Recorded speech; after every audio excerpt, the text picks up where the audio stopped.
ये कहानी एक ऐसे लूजर लड़के की है जिसका जन्म एक खास मकसद के लिए हुआ था। वो खुद को एक हाईटेक डिवाइस से जोड़ लेता है जो उसे असीम शक्तियां प्रदान करता है और वह एक पावरफुल वॉरियर बन जाता है जो धरती को विनाश से बचाने के लिए आखिरी सांस तक लड़ता है। कहानी की शुरुआत एक एलियन से होती है जो अपने परिवार की एक तस्वीर देख रहा होता है। वो अपने बेटे को एक संदेश भेजता है और उसे हजारों साल पहले की कहानी सुनाता है जब एक बेहद शक्तिशाली एलियन जिसका नाम चेरलो था अस्तित्व में आया। चेरलो ने एक एक करके कई ग्रहों पर हमला करना और उन्हें जीतना शुरू कर दिया, लेकिन जब उसने पृथ्वी की ओर रुख किया तो उसे एक महान वैज्ञानिक फेलो का सामना करना पड़ा। अपनी एडवांस टेक्नोलॉजी की मदद से फेलो ने लगभग चेरलो को हरा दिया था, लेकिन उसी समय चेरलो ने अपना सबसे खतरनाक हथियार वेब हीटर इस्तेमाल किया। यह हथियार इतना शक्तिशाली था कि इसके रास्ते में आने वाली हर चीज को नष्ट कर देता था। चेरलो का मुकाबला करने के लिए फेलो ने योद्धाओं की एक टीम बनाई जिनके पास टेलीपोर्टेशन की शक्ति थी, यानी वे एक जगह से गायब होकर तुरंत दूसरी जगह प्रकट हो सकते थे। फेलो ने वेब हीटर की एक कमजोरी खोजी, अगर कोई उसे 5 बार किक मार दे तो वह बेकार हो जाता है। फेलो की टीम के बहादुर योद्धाओं ने ठीक वैसा ही किया और युद्ध में चेरलो को हरा दिया। हारने के बाद चेरलो का स्पेसशिप चांद से टकरा गया, जिससे चांद कई टुकड़ों में टूट गया। इसके बाद चेरलो अपने जहाज के साथ सीधे पृथ्वी पर गिरा, जहां उसे पृथ्वी के केंद्र में हमेशा के लिए कैद कर दिया गया। लेकिन इस भयानक युद्ध के कारण पृथ्वी की जलवायु पूरी तरह बदल गई, बीमारियां फैलने लगी और बाढ़ और सूखे जैसी आपदाएं आने लगी। इंसानों की हालत देखकर पूरे ब्रह्मांड को नियंत्रित करने वाली गैलेक्टिक काउंसिल ने अन्य उन्नत ग्रहों से लोगों को पृथ्वी की मदद के लिए भेजा। इस घटना के कई साल बाद पृथ्वी पर 3 ऐसे बच्चों का जन्म हुआ जिनमें टेलीपोर्टेशन की शक्ति थी। एलियन अपने बेटे से कहता है कि समय के साथ चेरलो की शक्तियां अब खत्म हो रही है। जैसे ही चेरलो पूरी तरह खत्म हो जाएगा वो अपने बेटे के पास वापस आ जाएगा, क्योंकि अभी वो ब्रह्मांड के सबसे खतरनाक कैदी का पहरेदार है। अगले दृश्य में हम एंटनी नाम के एक लड़के को देखते हैं जो पानी की लाइन में अपनी बारी का इंतजार कर रहा है। वो अपने ख्यालों में खोया हुआ है।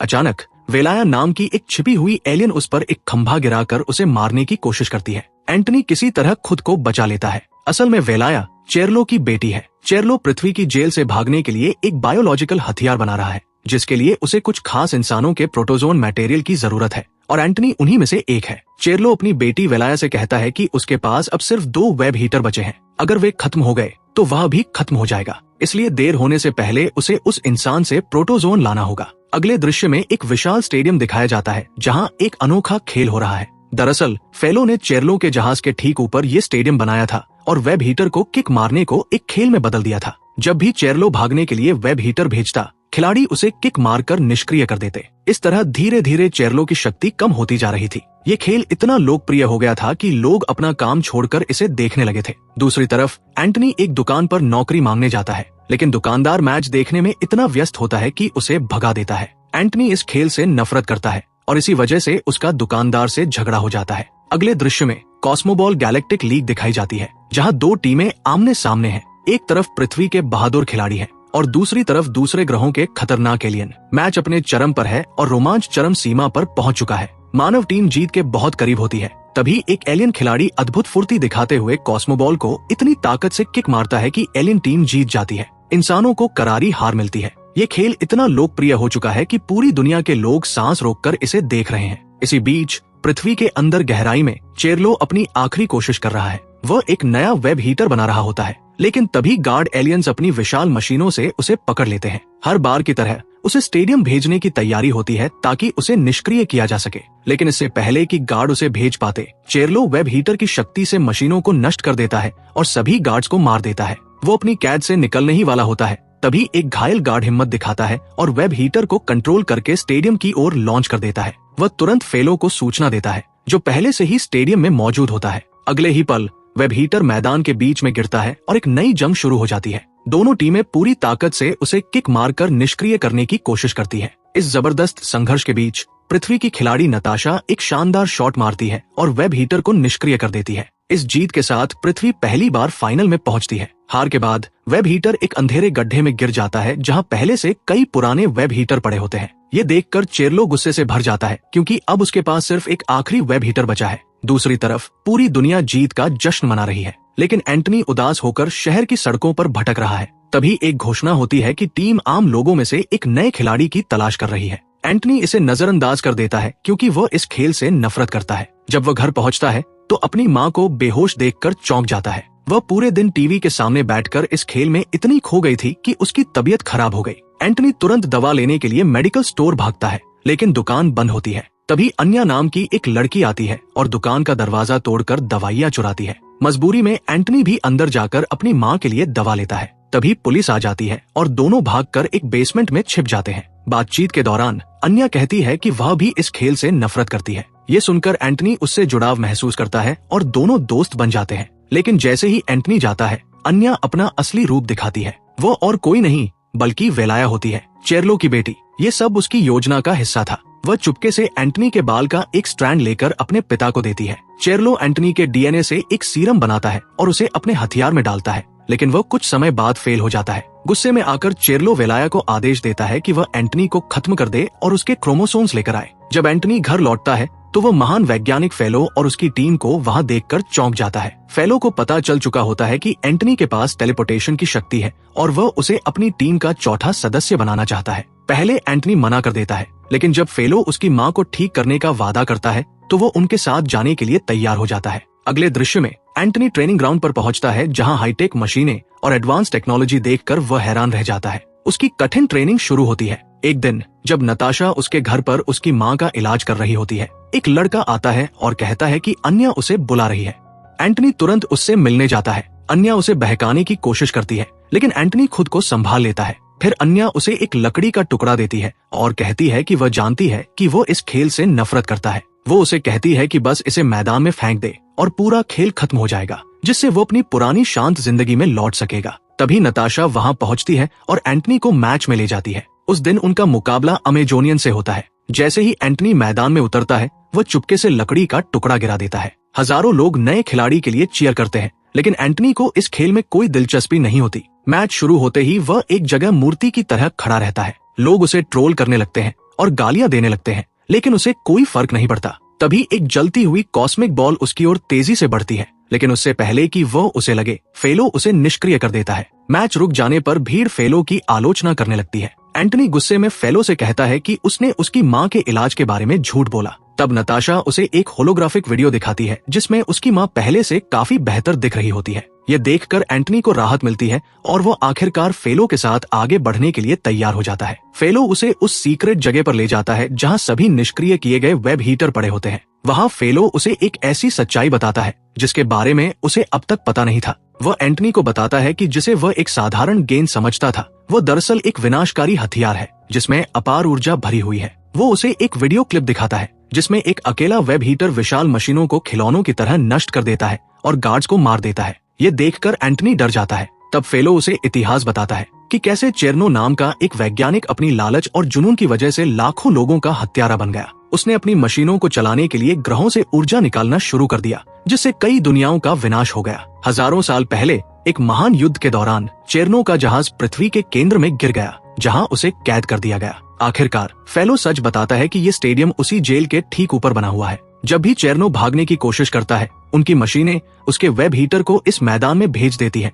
ताकि एंटनी जैसे खिलाड़ी उन्हें 5 बार किक मारकर रोक सके। ये कोई खेल नहीं है, ये दुनिया को बचाने की लड़ाई है। ये सुनकर एंटनी हैरान हो जाता है और फेलो से पूछता है कि अगर चेरनो इतना विनाश कर रहा है तो वे उसे मार क्यों नहीं देते। फेलो एक कड़वा सच बताता है, वे उसे मार नहीं सकते क्योंकि अगर चेरनो का जहाज फट गया तो पृथ्वी खुद 2 टुकड़ों में बंट जाएगी। उसी समय फेलो को एक इमरजेंसी अलर्ट मिलता है। एक और वेब हीटर सिर्फ 60 सेकंड में स्टेडियम तक पहुंचने वाला है। ये सुनकर एंटनी अंदर तक हिल जाता है। उसे अचानक याद आता है कि उसने अन्या के कहने पर स्टेडियम में जहरीले लकड़ी के तरल को फैला दिया था। अगर वो असर करने लगा तो हजारों निर्दोष लोग मर जाएंगे। वो तुरंत बहाना बनाकर उस जगह की ओर दौड़ता है जहां उसने वो तरल छोड़ा था। वहां का दृश्य भयावह होता है। जहरीली शाखाएं तेजी से पूरे स्टेडियम में संक्रमण फैला रही होती है। इसी बीच स्टेडियम में फेलो खिलाड़ियों को अपनी पोजीशन लेने का आदेश देता है। अब सिर्फ 15 सेकंड बचे होते हैं। एंटनी पागलों की तरह चिल्लाकर लोगों को खतरे के बारे में बताने की कोशिश करता है, लेकिन मैच में डूबी भीड़ उसकी बातों को नजरअंदाज कर देती है।